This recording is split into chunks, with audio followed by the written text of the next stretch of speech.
오늘 우리에게 주신 하나님 말씀은 구약 시편 42편 6절로 11절 말씀과 신약의 말씀 마태복음 26장 36절로 46절 말씀입니다. 먼저 구약의 말씀 시편 42편 6절로 11절 말씀을 제가 받들어 읽겠습니다. 제가 말씀을 봉독할 때에 우리 주님의 음성을 듣게 되시기를 바랍니다. 내 영혼이 너무 낙심하였지만 요단 땅과 헤르몬과 미살산에서 주님만을 그래도 생각할 뿐입니다. 주님께서 일으키시는 저 큰 폭풍 소리를 따라 기품은 기품을 부르며 주님께서 일으키시는 저 파도의 물결은 모두가 한동이 되어 이 몸을 휩쓸고 지나갑니다. 낮에는 주님께서 사랑을 베푸시고 밤에는 찬송으로 나를 채우시니 나는 다만 살아계시는 내 하나님께 기도합니다. 나의 반석이신 하나님께 호소한다. 어찌하여 하나님께서는 나를 잊으셨습니까? 어찌하여 이 몸이 원수에게 짓눌려 슬픈 나날을 보내야만 합니까? 원수들이 날마다 나를 보고 네 하나님이 어디 있느냐 하고 빈정대니 그 조롱소리가 나의 뼈를 부수는구나. 내 영혼아, 내가 어찌하여 그렇게 낙심하며 어찌하여 그렇게 괴로워하느냐? 너는 하나님을 기다려라. 이제 내가 나의 구원자 나의 하나님을 또다시 찬양하련다. 아멘. 마태복음 26장 36절로 46절 말씀입니다. 이제 제가 말씀을 봉독하겠습니다. 그때에 예수께서 제자들과 함께 겟세마네라고 하는 곳에 가서 그들에게 말씀하셨다. 내가 저기 가서 기도하는 동안에 너희는 여기에 앉아 있어라. 그리고 베드로와 세베대의 두 아들을 데리고 가서 근심하며 괴로워하기 시작하셨다. 그때에 예수께서 그들에게 말씀하셨다. 내 마음이 괴로워 죽을 지경이다. 너희는 여기에 머무르며 나와 함께 깨어 있어라. 예수께서는 조금 더 나가서 얼굴을 땅에 대고 엎드려서 기도하셨다. 나의 아버지, 하실 수만 있으시면 이 잔을 내게서 지나가게 해주십시오. 그러나 내 뜻대로 하지 마시고 아버지 뜻대로 해주십시오. 그리고 제자들에게 와서 보시니 그들은 자고 있었다. 그래서 베드로에게 말씀하셨다. 이렇게 너희는 1시간도 나와 함께 깨어 있을 수 없느냐? 시험에 빠지지 않도록 깨어서 기도하여라. 마음은 원하지만 육신이 약하구나. 예수께서 다시 두 번째로 가서 기도하셨다. 나의 아버지, 내가 마시지 않고서는 이 잔이 내게서 지나갈 수 없는 것이면 아버지 뜻대로 해 주십시오. 예수께서 다시 와서 보시니 그들은 자고 있었다. 그들은 너무 졸려서 눈을 뜰 수 없었던 것이다. 예수께서는 그들을 그대로 두고 다시 가서 또다시 같은 말씀으로 세 번째로 기도하셨다. 그리고 제자들에게 와서 그들에게 말씀하셨다. 이제 남은 시간은 자고 쉬어라. 보아라, 때가 이르렀다. 인자가 죄인들의 손에 넘어간다.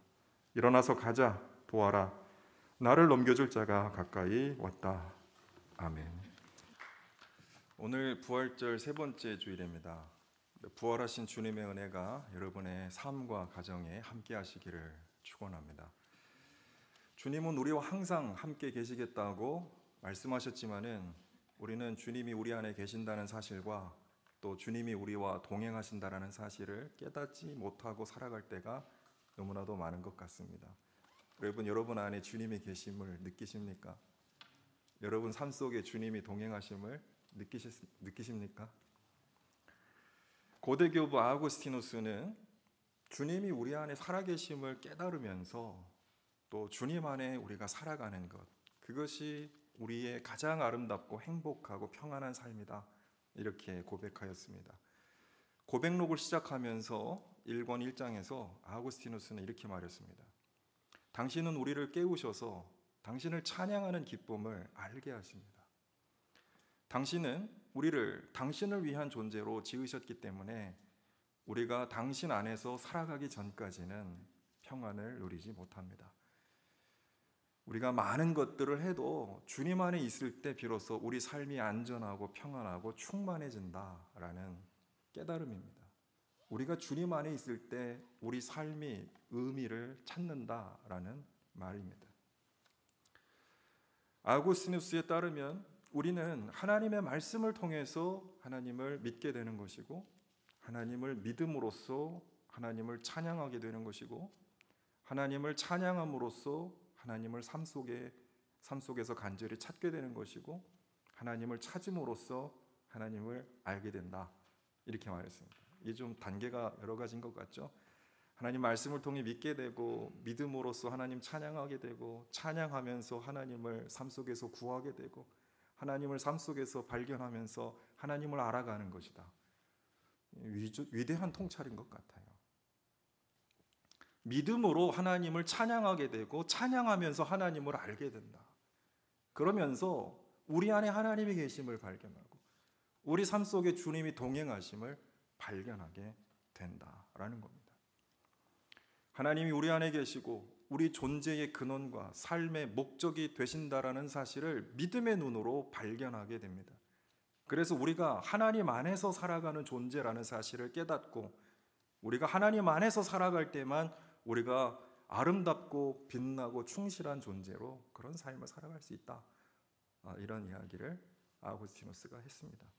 그것은 오래전 이야기가 아니라 오늘 우리가 곱씹어도 우리에게 꼭 필요한 생명의 그런 말씀이라 생각합니다. 여러분 어떠십니까? 하나님이 우리 안에 살아 계신데, 하나님이 우리 삶을 주관하고 계신데 우리 삶은 안전하고 평안하고 든든합니까? 저 자신을 돌아봐도 순간순간 회의와 절망에 빠질 때가 참 많습니다. 삶의 길을 잃고 인생의 목적과 의미를 상실하고 방황할 때도 참 많습니다.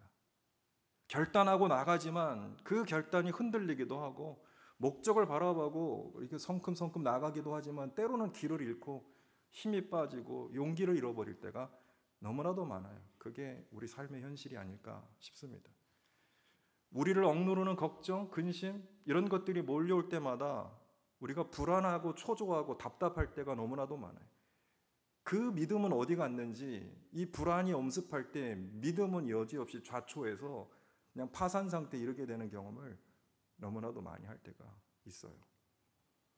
바로 그때 하나님이 우리 안에 계신다라는 것을 우리가 깨닫기를 원하세요. 우리가 혼자 있지 않다, 버려져 있지 않다, 내동댕이 쳐 있지 않다, 하나님이 우리 안에 살아 계신다, 이런 사실을 우리가 깨닫기를 원하세요. 그리고 이 삶의 주관자가 하나님이시다라는 것을 우리가 깨닫기를 원하세요. 그래서 우리가 연약한 존재가 아니라 하나님 안에서 빛나는 존재, 아름다운 존재라는 사실을, 그리고 우리의 삶이 때로는 좋을 수도 있고 때로는 힘들 수도 있지만 어떠한 상황과 형편에서도 하나님의 섭리와 주권 아래 놓여 있다라는 사실을 하나님은 우리가 깨닫기를 원하세요. 시 하나 인용하려고 합니다. 제가 이렇게 시를 썩 좋아하는 사람은 아닌데, 정호승 시인이라고 사랑이라는 시를 썼는데, 여기서 그 정호승 시인은 사랑을 이렇게 정의했더라고요. 한번 들어보시기 바랍니다. 꽃 아름답죠? 꽃은 물을 떠나고 싶어도 떠나지 못합니다. 새는 나뭇가지를 떠나고 싶어도 떠나지 못합니다. 달은 지구를 떠나고 싶어도 떠나지 못합니다. 나는 당신을 떠나고 싶어도 떠나지 못합니다. 여기서 시인은 떠나지 못하는 것을 사랑이라고 말했습니다. 이거 구속이라고 잘못 오해하시면 안 돼요. 우리 구속해가지고 못 나가게 막, 이게 아니고 그냥 사랑인 거예요. 사랑의 결합, 연합, 떠날 수 없는. 아우구스티누스는 모든 만물이 주님 안에서, 주님에 의해서, 주님을 위해서 존재하기 때문에 우리가 주님 없이는 존재할 수 없다라고 말해요. 위대한 명제인 것 같아요. 우리가 주님 없이는 온전하게 살 수 없는 사람들이기 때문에 우리를 붙드시는 주님의 사랑, 그 안에서만 우리의 삶이 알차고 의미 있어진다라는 이야기를 우리 아우구스티누스가 했습니다. 오늘 우리가 읽은 본문 시편 42편은 하나님을 믿고 바라고 찬양하는 삶에 대해서 노래하고 있습니다. 그런데 우리가 찬양하는 삶이 항상 좋은 상황에서만 찬양하는 게 아니에요. 때때로는 우리는 낭만과 절망 중에 찬양해야 합니다. 그런 찬양의 삶에 대해서 말하고 있습니다.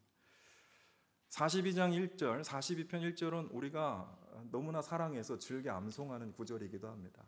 그 복음성가도 있잖아요. 목마른 사슴 시냇물을 찾아 헤매이듯이 내 영혼이 주를 찾기에 갈급합니다. 이 찬양 있지 않습니까?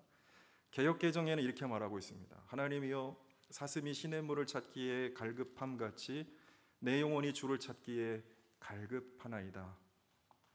물 없이는 살 수 없어서 물을 애타게 찾는 사슴처럼 우리 영혼도 하나님 없이는 살 수 없기 때문에 그 하나님을 간절히 찾는다라는 노래입니다. 2절에서 시편 기자는 내 영혼이 살아계신 하나님을 갈망한다 이렇게 고백하고 있습니다. 이것이 이 시편의 주제예요. 물 없이 살 수 없는 사슴처럼 우리 영혼은 하나님 없이 살 수 없어요. 그래서 내가 그 하나님을 간절히 갈망합니다. 주님, 이렇게 이 노래를 하고 있는 겁니다. 우리의 삶은 평온하지만은 않습니다. 3절에서 시편 기자는 뭐라고 말했습니까? 사람들은 날이면 날마다 너의 하나님이 어디 있느냐 하고 비웃으니 밤낮으로 눈물이 나의 음식이 되었구나 라고 시편 기자는 탄식합니다. 사람들의 조롱만 문제겠어요? 하나님을 향한 그 자신의 원망도 그를 낙심케 할 때가 많습니다. 9절에 뭐라고 말하나요? 어찌하여 하나님께서는 나를 잊으셨습니까? 어찌하여 이 몸이 원수에게 짓눌려 슬픈 나날을 보내야만 합니까? 라고 고뇌합니다. 절망과 고난의 순간에 희망이 사라지고 슬픔이 그 영혼을 짓밟고 있을 때 시편 기자는 뭘 했습니까? 바로 그때에 간절히 하나님을 기억하고 하나님을 찾고 하나님을 갈망했던 겁니다. 이 시편은 바로 그런 상황 속에서 하나님을 찬양한 시편 기자의 노래였던 거죠. 너희 하나님이 어디 있느냐라는 사람들의 조롱, 어찌하여 하나님께서는 나를 잊으셨습니까? 라는 내적인 절망감, 그것이 그를 흔들 때 그는 더욱더 하나님의 얼굴을 배웁기를 갈망하면서 주님을 찾기에 갈급했던 것입니다. 이 시편은 바로 그러한 상황에서 터져나온 시편의 노래였습니다. 시편 42편의 강조점은, 다시 말해 이 시편 기자가 찾은 대답은 바로 5절과 11절의 말씀입니다. 똑같은 구절이 두 번 반복되면서 이 시편의 후렴구를 이루고 있습니다. 그는 이렇게 외칩니다. 내 영혼아, 네가 어찌하여 그렇게 낙심하며 어찌하여 그렇게 괴로워하느냐? 너는 하나님을 기다려라. 이제 내가 나의 구원자, 나의 하나님을 또다시 찬양하련다. 이게 이 시편의 후렴구입니다. 이게 이 시편의 결론이에요. 시편 기자가 하나님 안에서 찾은 대답이에요. 대단한 믿음의 반전입니다. 인간적인 눈으로 볼 때에는 하나님의 침묵, 하나님의 부재라고 여겨지는 상황 속에서 시편 기자는 그의 영혼을 향해 하나님을 기다려라 라고 선포합니다. 하나님이 침묵하고 있는 상황, 하나님이 안 계실 것 같은 그 상황, 그 상황에서 낭망하고 절망하지 아니하고 그의 영혼을 향해 시편 기자는 명령하고 있는 거예요. 하나님을 기다려라. 그리고 내가 나의 구원자, 나의 하나님을 또다시 찬양하련다. 이건 천진난만한 찬양이 아니에요. 결단과 의지를 가지고 하나님 앞에 일어서서 부르는 찬양이에요. 하나님, 제가 주님을 찬양하겠습니다 라는 의지의 찬양이었던 겁니다. 삶의 고난과 절망의 순간에 하나님을 신뢰하고 기다리며 주님을 찬양할 때 어떤 변화가 일어나죠? 우리의 눈이 열려서 우리 안에 살아계시는 하나님을 발견하게 되는 겁니다. 기도하고 찬양하기 전에는 상황에 압도되었던 우리가 기도하고 찬양하며 하나님을 바라볼 때에 믿음의 눈이 열리면서 우리 안에 살아계시는 하나님을 발견하게 되는 거예요. 믿음으로 우리 안에 살아계신 그 하나님을 발견하게 될 때에 우리의 삶이 버려지고 내던져진 그런 삶이 아니라 하나님께서 친히 주관하고 계시는 삶인 것을, 그리고 우리를 최선의 길로 인도하신다라는 그 사실을 확실히 깨닫게 되는 겁니다. 시편 기자의 이 위대한 믿음, 살아계신 하나님을 발견하고 하나님이 그 삶 속에서 내 삶을 주관하신다라고 하는 이 놀라운 발견, 이 믿음의 능력은 어디서 나왔을까요? 6절에서 시편 기자는 이렇게 고백합니다. 저는 이 6절을 좀 곱씹어 봤어요. 이게 반전의 포인트였겠구나. 내 영혼이 너무 낙심하였지만 요단 땅과 헤르몬과 미살산에서 주님만을 그래도 생각할 뿐입니다. 이게 반전의 포인트였습니다. 낙심 중에도 그는 낭망스러운, 그는 절망스러운 현실을 본 것이 아니라 그의 영혼이 하나님만을 생각하였다라는 말에 강조점이 있는 거예요. 여러분, 힘들고 어려운 상황에서 상황을 보십니까? 하나님을 보십니까? 이 시편 기자는 상황 속에서는 절망밖에 나오진 않지만 하나님을 바라봤을 때 반전이 일어났다는 것이죠. 여기에 강조점이 있는 거죠. 그런데 그가 하나님을 생각한 자리가 있어요. 다시 말해 절망 속에서도 그에게 하나님을 생각하게 한 자리가 있었습니다. 6절에 나오죠. 요단 땅, 헤르몬, 미살산. 헤르몬은 헐몬산을 뜻합니다. 헐몬산. 이스라엘의 최북단에 있는 가장 높은 산이 헐몬산이에요.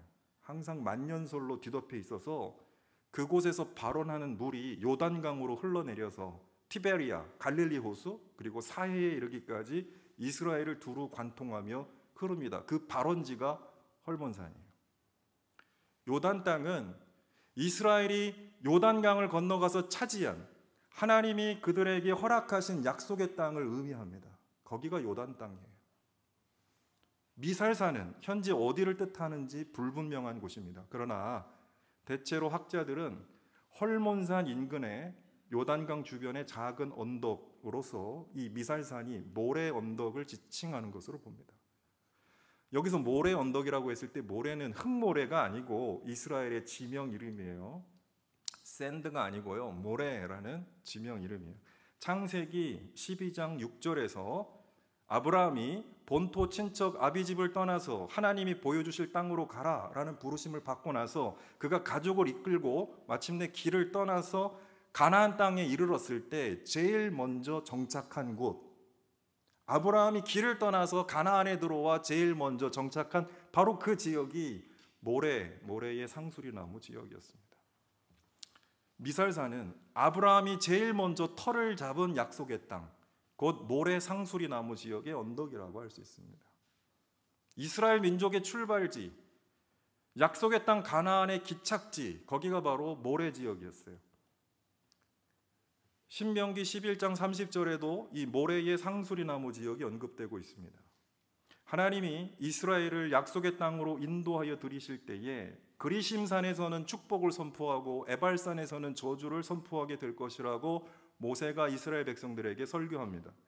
모세는 이 두 산, 그리심산과 에발산이 바로 모래의 상수리나무 곁 요단강 서쪽에 위치하고 있다라고 설명하고 있습니다. 여기 모래 지역은 하나님이 이스라엘에게 주신 약속의 땅의 상징적 공간을 의미하고 있습니다. 6절의 말씀 정리하면 이렇게 이해할 수 있습니다.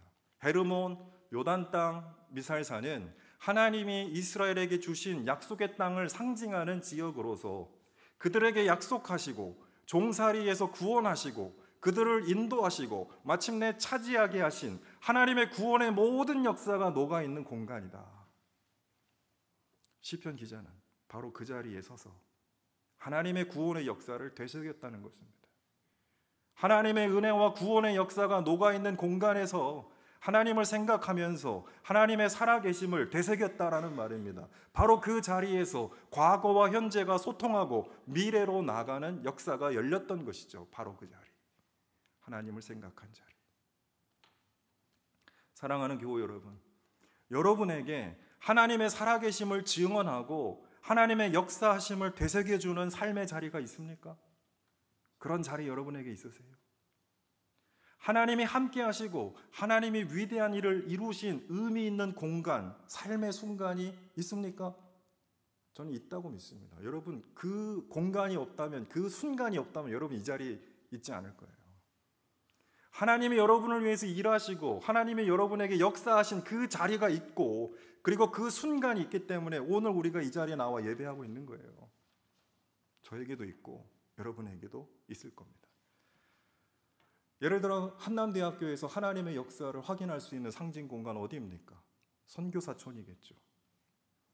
대학교에는 그런 공간 어디입니까?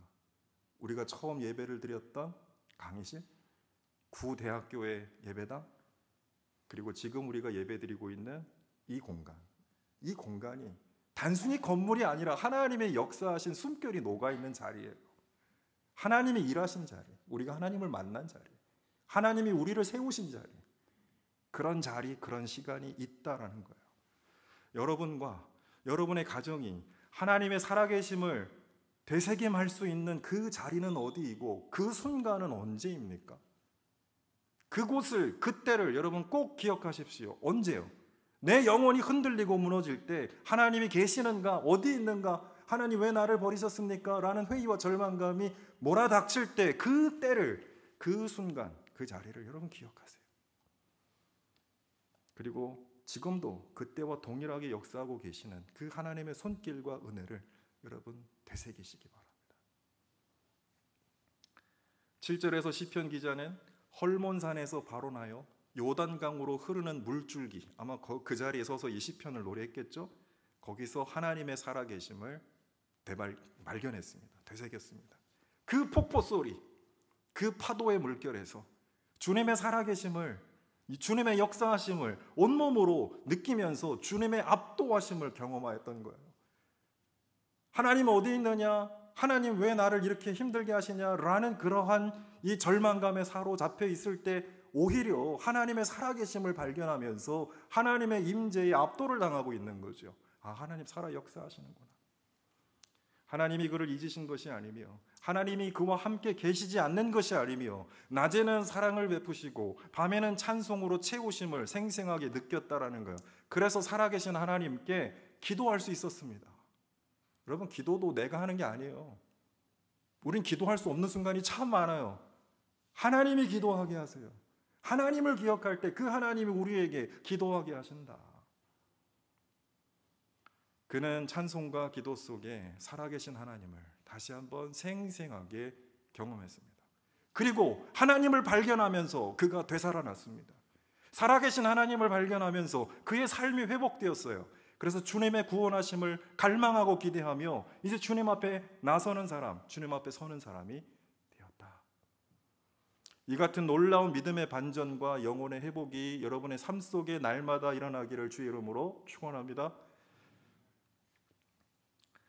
우리가 읽은 신약에 보면 마태복음 26장 36절로 46절, 여러분 다 잘 아는 겟세마네 기도의 모습입니다. 이 본문은 우리가 고난주간 때마다 묵상하는 그런 말씀이기도 하지만 이 기도의 모습 속에서 우리는 고난과 절망의 순간 속에 기도를 통해 하나님을 만나고 하나님의 살아계심을 발견하고 그래서 하나님 앞에 어떻게 다시 일어나 주님과 동행하며 살아야 하는지 그 모습을 우리에게 생생하게 보여주는 그런 본문이라고 생각합니다. 본문 말씀에 때라는 말이 유독 많이 나옵니다. 때, 그때에, 토테, 헬러, 그때에, at the time. 36절에도 그때에 라는 말로 시작하고 있습니다.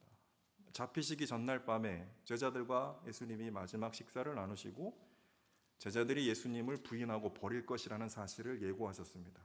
그러면서 예수님은 내가 부활해서 너희보다 먼저 갈릴리에 가 있겠다. 거기서 만나자라는 약속의 말씀을 제자들에게 주신 거죠. 그리고 그 밤에 예수님은 제자들과 함께 겟세마네로 가셨습니다. 가서 기도하셨어요. 십자가의 죽음을 앞에 두고 두려움이 예수님에게 엄습했던 바로 그때에 예수님 뭘 하셨나? 기도하셨어요.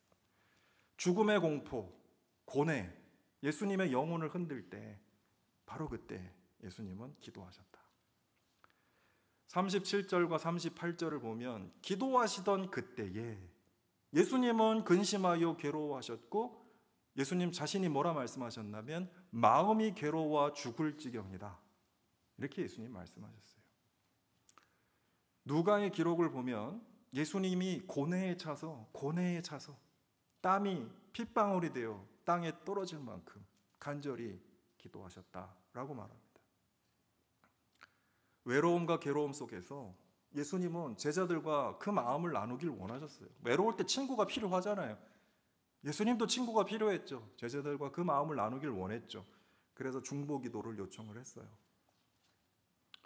정호승 시인 또 인용해서 그렇습니다만 수선화에게라는 시가 있는데 거기서 그렇게 얘기를 하더라고요. 살아간다는 것은 외로움을 견디는 일이다. 가끔은 하나님도 외로워서 눈물을 흘리신다. 이렇게 말했어요. 하나님도 외로워서 눈물 흘릴 때가 있구나. 우리 예수님도 너무너무 외롭고 고통스러워서 눈물 흘리셨구나. 그런 생각을 해봤습니다. 그런데 그 순간 제자들은 뭐 했습니까? 잠에 빠져 있었죠. 잠에서 깨어나지 못했습니다. 예수님이 와서 깨워도 못 일어났어요. 예수님은 그 무거운 십자가의 고뇌를 홀로 짊어지고 외로이 기도하셨던 거예요. 겟세마네에서 예수님은 3차례 간절히 기도했다라고 본문은 말합니다. 39절에 첫 번째 기도가 나오고 42절에 두 번째 기도가 나오고 44절에 세 번째 기도하셨다라고 말하지만 그 기도 내용은 나오지 않습니다. 그런데 세 번의 기도를 보면 기도가 조금씩 달라지고 있음을 볼 수 있습니다. 39절의 첫 번째 기도에서 예수님은 나의 아버지, 하실 수만 있으시면 이 잔을 내게서 지나가게 해주십시오. 그러나 내 뜻대로 하지 마시고 아버지 뜻대로 해주십시오라고 기도하셨습니다. 고뇌에 가득 찬 예수님은 하실 수만 있으면 이 잔을 내게서 지나가게 해달라고 기도하셨어요. 그러나 내 뜻대로 마시고 아버지 뜻대로 해주십시오.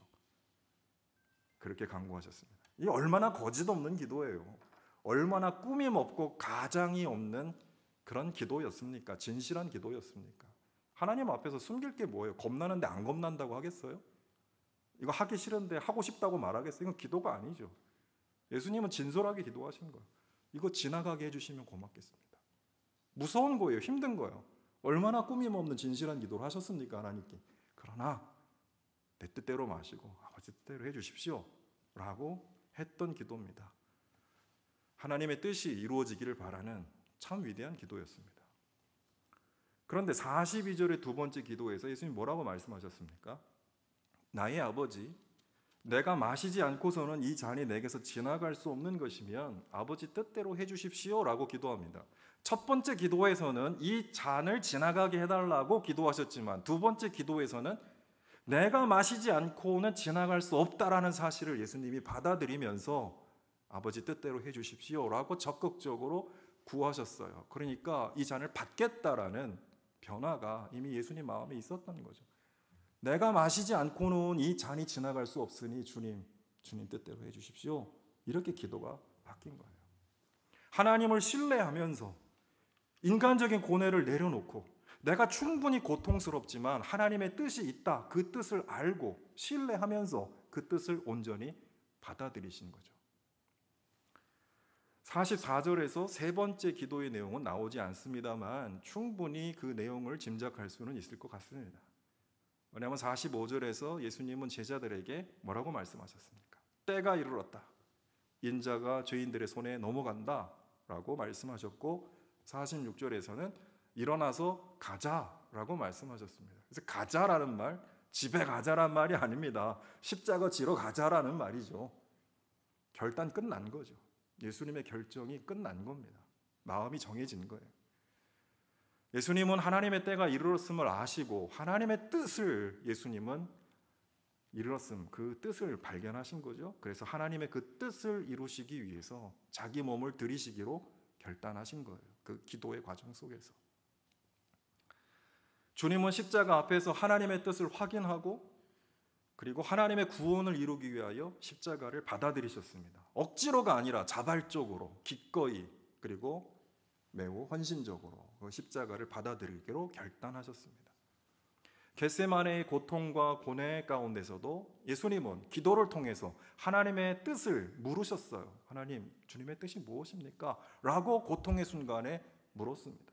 그래서 그 하나님의 뜻을 확인했어요. 그리고 확인했을 뿐만 아니라 그 뜻을 전적으로 신뢰했어요. 그래요, 하나님. 주님의 이 뜻을 저는 믿습니다. 믿고 바랍니다. 그리고 믿고 바랄 뿐만 아니라 예수님은 십자가를 통해 이루실 하나님의 구원을 위해 헌신을 결단하신 거죠. 주님, 그 뜻을 위해 내 몸을 드리겠습니다. 라고 예수님은 기도 가운데 결단하셨던 겁니다. 사랑하는 교회 여러분, 한번 생각해 보시기 바랍니다. 예수님의 십자가의 죽음은 패배였습니까? 실패였습니까? 예수님의 십자가의 죽음에서 하나님의 부재와 침묵과 무력함이 드러났습니까? 예수님의 십자가에서 하나님은 우리를 향한 하나님의 사랑을 드러내셨습니다. 그리고 죄악과 불의를 이기고 정복하시는 하나님의 은혜와 정의를 보여주었어요. 세상에는 죄가 이기는 게 아니야, 불의가 이기는 것이 아니야, 은혜가 이긴다, 정의가 이긴다, 이거를 십자가에서 보여주신 거예요. 여러분, 죄가 이깁니까? 은혜가 이깁니까? 불의가 승리합니까? 정의가 승리합니까? 여러분의 역사적인 경험은 뭡니까? 우리는 때때로 패배주의에 살아요. 불의가 이기지, 죄가 이기지, 착하게 살면 손해보지. 그러나 십자가는 반전이야. 아니야, 죄가 이기는 게 아니야, 은혜가 이긴다. 불의가 이기는 게 아니야, 정의가 이긴다. 그걸 하나님이 십자가에서 보여주신 거예요. 타락하고 무너진 세상 망하지 않아. 그 세상을 하나님이 고치신다, 치유하신다, 새롭게 하신다, 구원하신다. 이걸 십자가에서 보여주신 거예요. 때때로 세상에 대해서 포기할 때가 많아요. 진짜 수준 봐라, 이 세상에 참 대책 없다, 이민 가고 싶다, 막 그런데 종종 있잖아. 뭐 이민 간다고 뭐 별 수가 있습니까? 사람 사는 세상 다 똑같죠. 미국은 좀 다릅니까? 뭐 프랑스는 좀 달라요? 다 똑같죠, 사람 사는 세상이. 절망할 때가 많아요. 그런데 하나님은 그 세상을 고쳐내신다라는 거예요. 이게 십자가의 능력이에요. 십자가는 패배가 아니라 승리였고요, 하나님의 부재나 침묵이나 무력함이 아니라 구원의 능력이었습니다. 예수님 그걸 보여주신 거예요, 십자가에서. 예수님은 기도 가운데 고통과 절망의 그 시면 속에서도 살아계신 하나님의 임재를 느끼셨어요. 위대한 모범을 보여주셨어요. 여러분, 우리가 하나님을 발견해야 될 때가 언제입니까? 잘 나갈 때, 좋을 때가 아니에요. 하나님의 임재를 발견하는 때는, 고통과 절망이 우리 영혼을 짓누를 때, 바로 그때가 우리가 하나님을 만나야 할 때입니다. 그걸 보여주신 거예요. 그리고 이 고통의 순간에 우리를 향한 하나님을 분별하신 거예요. 그리고 예수님을 통해 이루시려는 하나님의 위대한 역사를 예수님이 받아들이면서 헌신하게 하셨어요. 그 모든 걸 가능하게 했던 원동력, 절망과 고통의 순간에 하나님의 임재를 느끼고, 절망과 고통의 순간에 하나님의 뜻을 분별하고, 절망과 고통의 순간에 하나님의 역사를 위해 헌신하게 하셨던 그 원동력, 예수님의 기도였습니다. 함께 기도하지 못하고 잠들어 있던 제자들, 예수님 부인하고 피하고 도망했어요. 그런데 부활하신 주님을 다시 만났을 때 예수님 만나가지고 막 야단치지 않으시더라고요. 야 베드로, 너 그럴 줄 알았어. 이렇게 야단치시지 않고 그냥 와라, 같이 밥 먹자, 이렇게 손수 식탁을 차려주시고, 셰프 지저스 이렇게 막 음식 차려주시고, 와서 같이 밥 먹자, 요리해 주시고, 나 사랑하니 내 양을 먹여라, 너 나 사랑하니 내 양을 먹여라. 예수님 그렇게 그냥, 그럼 다 회복이 되는 거예요. 예수님, 부활하신 주님을 제자들이 만나면서 변화가 일어나잖아요. 살아계신 주님 안에서 하나님을 발견하면서 이제 예수님이 내 안에 있으니까 이제는 그 예수님 따라서 위대한 사도로 살아갈 수 있었던 거죠. 우리도 마찬가지예요. 우리가 기도를 통해서 우리 안에 살아계신 하나님을 발견한다면 그 우리 안에 계신 하나님이 하나님의 뜻을 보여주실 뿐만 아니라 우리로 하여금 그 하나님의 뜻에 순종하며 살아갈 수 있는 힘과 능력을 공급해 주실 것입니다. 사랑하는 교회 여러분, 말씀을 정리하겠습니다. 우리는 언제 기도해야 할까요? 언제나 기도해야 합니다. 더 특별히 우리가 괴로워 죽을 지경이 되었을 그때에 더욱 간절히 기도해야 합니다. 너의 하나님이 어디 계시냐고 세상이 조롱할 때에, 어찌하여 하나님 나를 잊으셨습니까? 왜 나를 버리셨습니까? 라는 회의와 절망감이 밀려와서 우리 영혼이 무너지는 그때에 더욱 간절히 기도해야 합니다. 낙심과 절망이 우리 영혼을 지배할 때에 우리는 사슴이 시냇물을 찾아 갈급하듯이 살아계신 하나님의 얼굴 배웁기를 간절히 구하며 기도해야 합니다. 그때가 기도해야 할 때이고, 주님을 간절히 찾고 구해야 할 때이고, 주님을 만나야 하는 때입니다. 우리가 기도하며 주님을 간절히 찾는 그때에 하나님은 우리에게 말씀하여 주시고 응답하여 주실 것입니다. 우리가 질문하면 반드시 대답하시는 하나님이에요. 하나님으로부터 대답을 받지 못했다면 하나님께 질문하지 않고 산다는 겁니다. 우리가 하나님을 찾으면 반드시 찾게 하시고, 구하면 구하게 하시고, 문을 두드리면 열어주시는 하나님이심을 믿으시기 바랍니다. 우리가 기도하고 물을 때에 하나님은 응답하세요. 반드시 응답하실 것입니다. 그리고 우리 안에 살아계신 하나님을 믿음의 눈을 열어 보게 하실 거예요. 그리고 우리 마음을 열어서 하나님이 우리 삶을 주관하고 이끌어 가신다라는 그 놀라운 사실을 우리로 하여금 받아들이게 하실 거예요. 그래서 우리로 하여금 믿음으로 변화시키셔서 우리를 향한 하나님의 위대한 뜻을 우리로 하여금 갈망하게 하시고, 그 뜻을 사모하게 하시고, 그 뜻을 위해 우리가 헌신하게 나아가도록 우리를 변화시킬 줄로 믿습니다. 그러한 믿음의 교우들, 여러분 가정들, 그리고 우리 교회가 되기를 주 이름으로 축원합니다. 함께 기도하겠습니다. 사랑의 하나님, 감사합니다. 우리 영혼이 무너질 때에 쓰러지고 넘어질 수밖에 없지만 바로 그때에 예수님을 기억하며 기도하게 하여 주옵소서. 우리 안에 계신 하나님, 우리의 삶을 주관하시고 다스리시는 하나님, 우리를 가장 좋은 길로 인도하시는 하나님, 그 하나님을 발견하게 하여 주옵소서. 힘들고 어려울 때 더욱더 주님의 얼굴을 사모하며 주님을 만나기를 갈급하는 영혼들 되게 하시고, 사슴물이 시냇물을 갈급함같이 우리 영혼이 주님을 갈급하며 우리가 가장 처절한 고난과 고통 중에 있을 때에 주님을 부르고 부르짖으며 주님을 만나는 역사가 있게 하여 주셔서 상실한 우리 마음, 무너진 우리 삶이 주님의 임재와 역사 가운데 회복되는 역사가 나타나게 하여 주옵소서. 우리 주님 예수 그리스도의 이름으로 기도드리옵나이다. 아멘. 하나님, 하나님의 말씀으로 우리를 늘 깨워주시고, 기도 가운데 우리 안에 살아계시는 하나님을 늘 배웁게 하여 주시고, 우리 삶을 주관하시는 하나님을 늘 믿고 신뢰하며 나가게 하여 주옵소서. 하나님, 우리의 삶이 모두 다 주님의 것입니다. 주님께서 우리의 삶을 주관하시고 인도하심을 믿습니다. 주님 따라 살아가는 삶 속에 평안과 감사와 기쁨 있게 하여 주시고, 우리의 삶의 모든 형편과 지경이 주님의 인도하심을 따라 온전하게 세워지는 역사가 있게 하여 주옵소서. 우리에게 주신 모든 시간, 물질 구별하여 하나님께 드리기를 원합니다. 우리들 하나님께 드리는 마음으로 11조, 감사헌금, 주정헌금, 월정헌금, 선교헌금, 구제헌금, 목적헌금, 특별히 우리가 우크라이나의 전쟁 난민을 위한 구호헌금도 드렸습니다.